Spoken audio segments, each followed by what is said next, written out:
काही लोक आयुष्यामध्ये एक जोडीदार नीट सांभाळू शकत नाहीत. पण आजची आपली जी नायिका आहे तिनं लग्नाचा जणू दणका लावलेला होता. म्हणजे तिला चौथं लग्न करायचं होतं, पण तिसरा नवरा तिचा स्पीड ब्रेकर होता.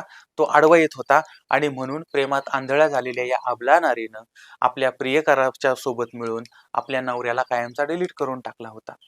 मध्य प्रदेशमधील नरसिंहपूरमध्ये 30 जून 2026 एक मृतदेह सापडला होता.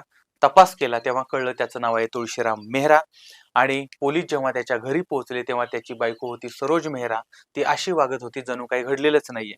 नवरा 3 दिवसापासून गायब होता, पण हिच्या चेहऱ्यावर ना काळजी होती ना चिंता होती. आणि मग पोलिसांनी कडक भाषेमध्ये तिला विचारलं आणि त्यावेळेस तिनं सांगितलं की मी घरी होते, मला माहित नाही वगैरे वगैरे. आणि त्यानंतर मग तिचा एक प्रियकर आहे, त्याचं नाव समोर येतं, त्याचं नाव आहे महेंद्र.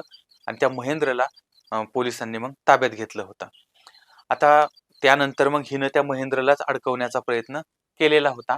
म्हणजे जिनं प्रियकरासाठी पतीची हत्या केली किंवा पती बदलला, तर ती प्रियकर सुद्धा बदलू शकते आणि जबाब सुद्धा बदलू शकते. आणि त्यानंतर मग तिनं सांगितलं की त्या महेंद्रनेच नवऱ्याला मारले, माझा काही संबंध नाही. महेंद्र आणि त्याच्या साथीदाराला पोलिसांनी ताब्यात घेतलंय.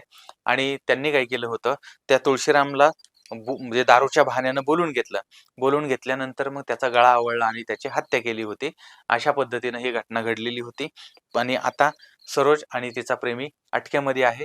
आणि या केसनं असं सिद्ध केलंय की स्वार्थाच्या पलीकडे ज्यांना काही दिसत नाही त्यांचा शेवट शेवटी जेलच्या काळकोठडीमध्ये होतो.